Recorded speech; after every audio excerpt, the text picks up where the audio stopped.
heard a lot of stories about Dr. Meadors. They were all like stories of fear. He's definitely been the topic of many student conversations. The unanimous understanding that Dr. Meadors is one of the hardest professors in the seminary. I think that most other students have been petrified of him at one time. I was kind of looking forward to it because I heard he was a drill sergeant, which is what I needed for Greek. We drink a lot of coffee due to Dr. Meadors. A lot of students will come out, really stressed over our Greek exam. Like you knew his bar was so high.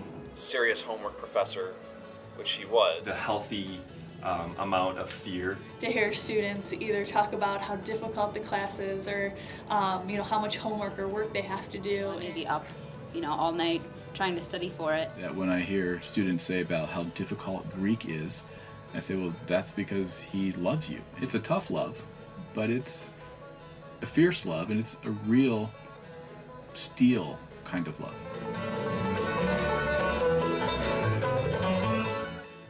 Gary is interested in everything about the seminary. He has shown me the need as a faculty member to be engaged in the seminary, not just in the level of doing my own little part of it, but being concerned about all of it. He has helped me with tools on how to research the text much better. I think Dr. Meadors is one of the hardest workers that I've ever met, and it was inspiring to watch him for the last 3 years. I've been able to delve into passages that I've always wondered about, but never could dive deeper than just kind of the surface level. Here I took hermeneutics. I thought that class kind of revolutionized the way that I personally approach the scriptures. I think his way of thinking is often different than the way I see the world in a lot of ways, and while that's really challenging for me, a lot of times it's forced me to view the world through different perspectives. Despite my best efforts,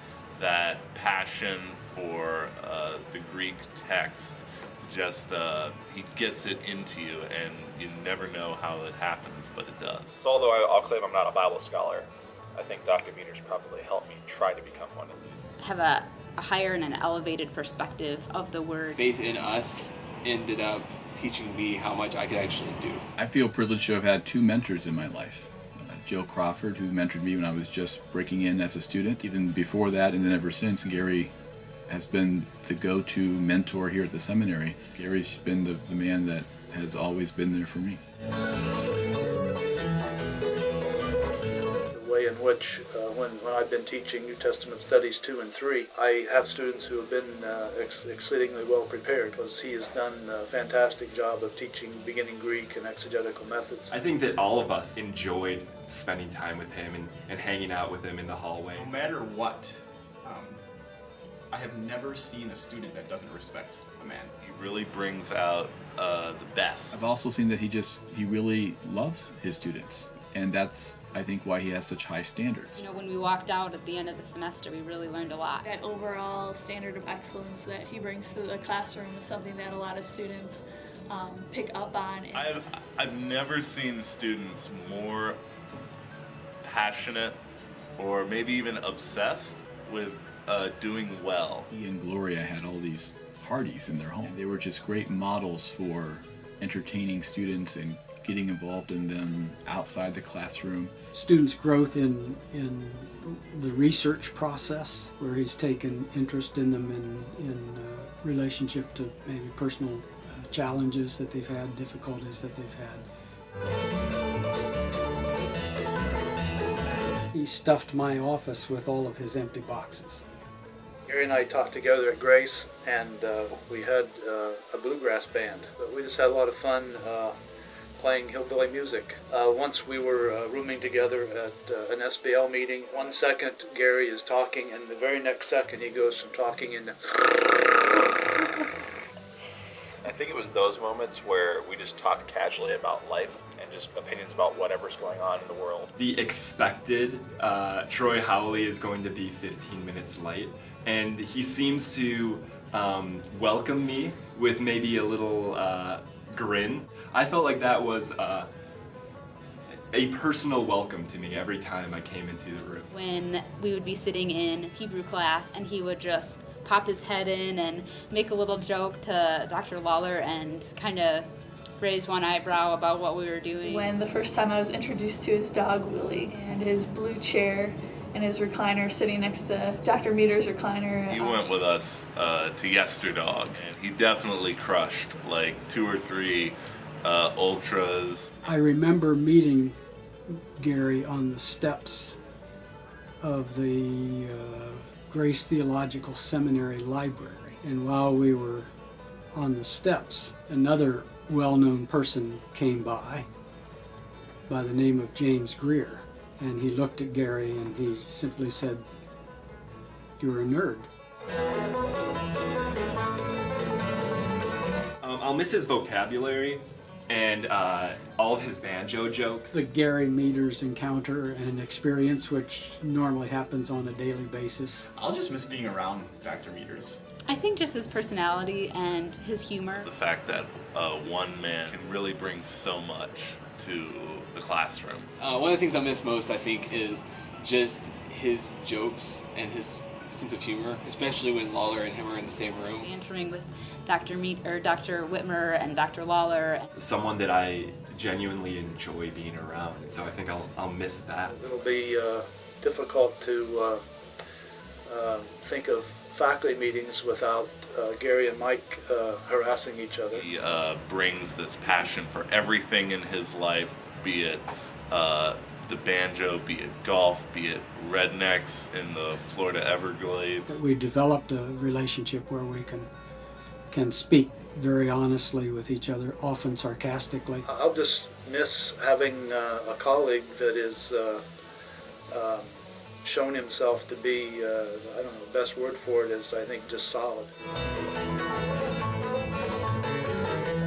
You don't have an impression, you don't have an opinion unless you have a doctorate. Don't bifurcate the biblical text. Bifurcate. Bifurcate. Bifurcate? Bifurcate. You just go on, da-da, da-da. Da-da-da-da. La da da da. Da da da da da. Da da da da da. Da da da da da da. Reading the Bible in English, it's like kissing your wife through a veil. It's the same woman, but it doesn't have the same smack. If you don't read, you don't have anything to say. You don't have an opinion until you've read a lot. Holy Spirit is like an Almond Joy candy bar that it's indescribably delicious. And there's something mysterious about it that you just can't wrap your mind around. You know, a lot of students have found it really useful to go to Kinko's, and you can shave off the binding of your book, and that way you can open it and it doesn't crease. You know the difference between American pastors and European pastors? American pastors have offices. European pastors have libraries. Ticky-tacky, ding boom. You want to know a good quiet time? Read the dictionary.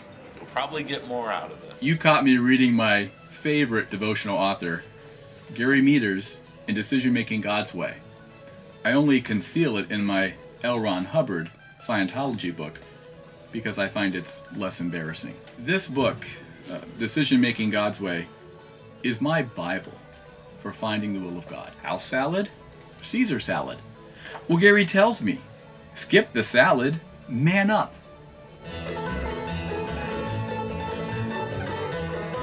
Only that I hope you have tons of papers to grade as you sit by your pool in Florida. After watching Gary methodically plan his retirement over the past couple years, I've concluded you really can't trust anything in here. Would you take Finding God's Will advice from someone who decided to retire to Florida just as the economy was tanking in Florida? Fairways and greens, buddy.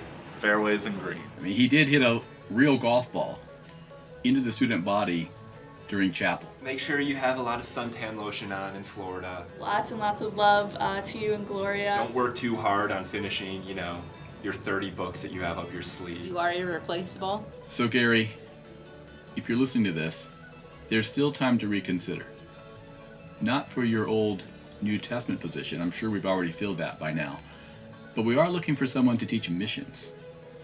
And I'd buy popcorn to watch you do that. Don't stop working hard. Just want you to know how much you've impacted each of us. I learned so much because of your passion and because of your faith in us. I hope that, when you leave, You realize how big of an influence you've had on all the students here and how appreciative we are. Thanks for challenging me. Thanks for your passion for the Bible and instilling that in others. We'll be telling stories about you for a long time. Gary T. Meadors, we're going to miss you.